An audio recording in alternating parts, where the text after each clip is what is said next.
Olá, 25 de setembro de 2021, no nosso resumo de notícias semanal, nosso drop semanal. E vamos a elas. Nós temos recebido muitas notícias sobre um mercado aquecido. Na mídia vem informações de mercado aquecido, mas não é o que a gente tem visto na ponta. Vamos analisar isso com um pouquinho mais de cuidado?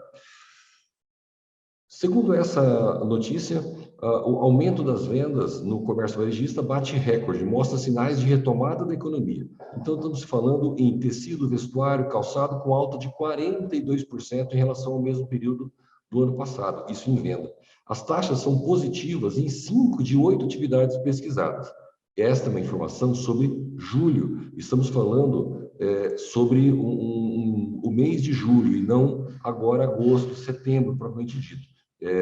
Eu destaco isso porque há uma diferença nesse tempo, na realidade de hoje, com o que nós tínhamos até lá. Mais informações que dão conta de um mercado aquecido. Confederação Nacional da Indústria fala sobre a criação de vagas no setor, subiu pelo 4º mês consecutivo. As contratações são cada vez maiores e disseminadas pela indústria. Todas as indústrias contratando, produzindo mais, para poder vencer essa demanda alta de falta de produto. Também informação que não é agora, a informação saiu agora, 23 de setembro, mas são índices que foram calculados, divulgados já de meses anteriores.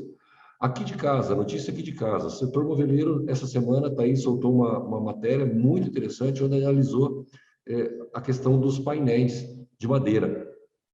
Há um questionamento no mercado, a falta de painéis de madeira é por conta das exportações, as indústrias fornecedoras estão mandando tudo para fora e deixaram o mercado nacional. Nessa matéria mostra que não, como? Houve sim um crescimento de quase 29% na exportação em dólares, porém um crescimento de 43,3% em cúbicos no Brasil. Então significa que cresceu a exportação, mas cresceu ainda mais o atendimento aqui. Foi priorizado o mercado interno, mas se cresceu 43%. Bom, então o mercado vem aquecido. Tanto vem aquecido na ponta que o Banco Central aumentou essa semana novamente a Selic de 5,25 para 6,25. Por que você aumenta juros? Aumenta juros para custar mais o dinheiro, para diminuir consumo. Se você conseguir diminuir o consumo, as pessoas comprarem menos, a inflação vai dar um pouquinho de trégua. Há uma preocupação muito grande com o nível de inflação. Isso também é um quadro que reflete uma economia muito acelerada. Uma outra informação, eu vou começar a complementar toda semana, eu criei um gráfico com a média móvel de faturamento das indústrias filiadas da AD, através de peso, quantas toneladas foram carregadas. Então, na semana anterior aqui, estamos falando em próximo a 9 milhões de toneladas carregados, 9 milhões de quilos carregados. Eu montei isso como uma média móvel, então eu pego a média das 5 semanas recentes. Então, cada semana que é deste gráfico, ele está pegando a média das 5 semanas anteriores. Com isso, nós eliminamos aqueles picos de faturamento da última semana do mês. E o gráfico fica um pouquinho mais claro para a gente poder enxergar como o mercado está. Aqui nós temos o faturamento do ano, semana a semana, com média móvel de 5 semanas. O que significa isso? Que a semana passada nós tivemos ainda queda novamente do volume em relação a 3 semanas atrás, porém, esse volume está muito próximo do que nós tivemos há alguns meses atrás de faturamento. Então, não era para a gente estar estranhando tanto na indústria, apesar de estar ouvindo bastante, sim, reclamações. Uma correção do nosso amigo Maurício, uma contribuição dele, eu procuro mostrar o preço das commodities internacionais. Semana passada nós mostramos de madeira, petróleo, que é questão química, e de aço, mostramos o minério de ferro, na verdade, porque é a base da matéria-prima aço, e com isso a gente quer mostrar qual é a tendência para segmento de preços mundiais, para saber se a gente pode esperar uma baixa ou uma alta. E eu mostrava o minério de ferro, que havia tido uma queda em relação à cotação mais recente, pós-pandemia, e que estava num nível tanto quanto alto, mas próximo a 2019. Corrigindo isso, o minério de ferro realmente está acontecendo isso, mas o aço, que já é um derivado, que deveria ter acompanhado, não. O aço ele não teve uma explosão tão alta como teve o minério de ferro no ano passado, mas ele subiu e não recuou, continua alto. Matéria-prima muito importante aqui para colchões, para acessórios de móveis, para móveis de aço como um todo, ele continua pressionando para alto, para cima e não tem nenhum motivo para baixar. Lércio, mas e por que o aço está alto com o minério de ferro caindo? Bom, essa é uma outra conversa. A China bagunçando o mercado mundial e forçando algumas situações, não vou entrar nesse detalhe. Mas é algo que vem de fora e os empresários nacionais não têm controle sobre isso.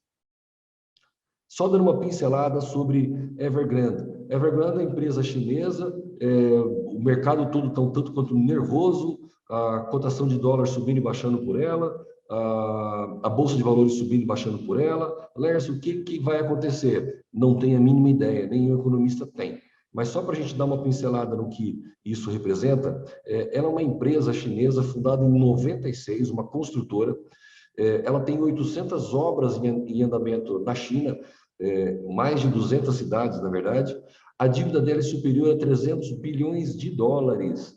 300 bilhões de dólares em dívida. Para ter uma ideia de quanto é isso, o orçamento do Bolsa Família no Brasil, ano passado inteiro, foi de 35 bilhões de reais.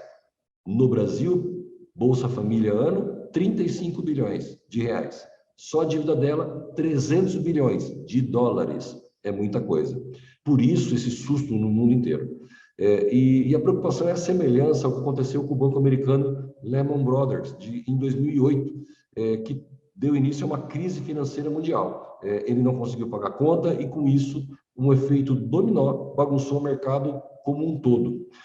A dúvida grande é, o governo chinês vai ajudar essa empresa ou não? Ele vai prorrogar dívida, ele vai poder dar sustentação ou não? Lógico, todo governo vai tentar dar uma sustentação para que isso não gere uma crise financeira, mas o governo chinês tem outros interesses, que é o de desinflacionar o preço dos imóveis. Em algumas matérias, se fala que na China tem muito chinês comprando o seu segundo imóvel, comprando para investimento, deixando fechado.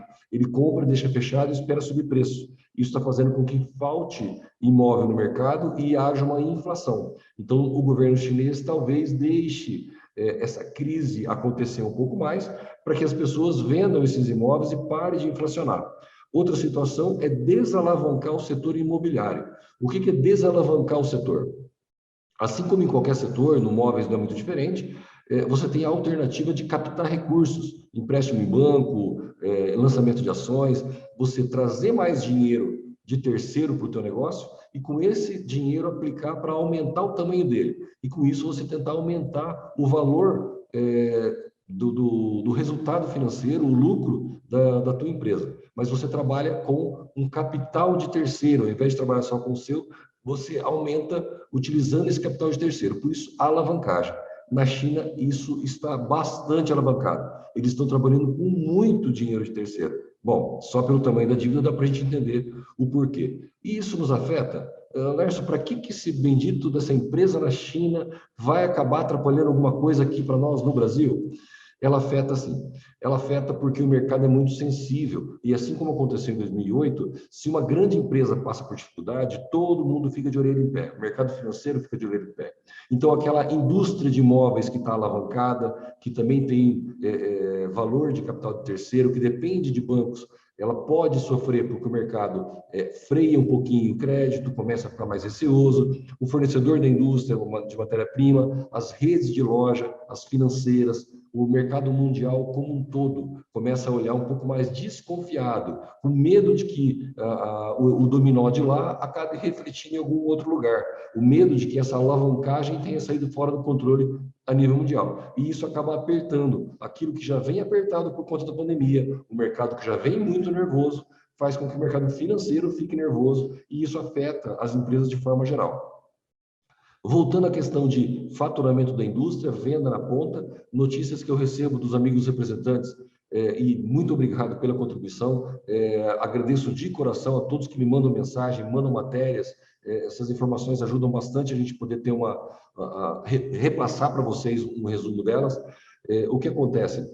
No meu ponto de vista, a inflação dos móveis atrapalha sim, atrapalhou muito o consumo, atrapalhou, mas é a inflação geral que atrapalhou mais. Imagina que um trabalhador, uma família com uma renda de 2, 3 mil reais, ela vai dividir isso entre aluguel, refeição, combustível, energia elétrica, conta de água, e sobra ali uma roupa que agora aumentou o consumo, ela está saindo um pouco mais, aumentou muito o custo de tudo isso. Então, se sobrava uma parcela de R$ 200, 150, R$ 300 para ela comprar imóveis, não sobra mais essa parcela. Então, quando a gente fala de que a inflação subiu 10%, nós não podemos imaginar que vai cair 10% o consumo. Não. No caso do móveis, ele não é um bem de primeira necessidade.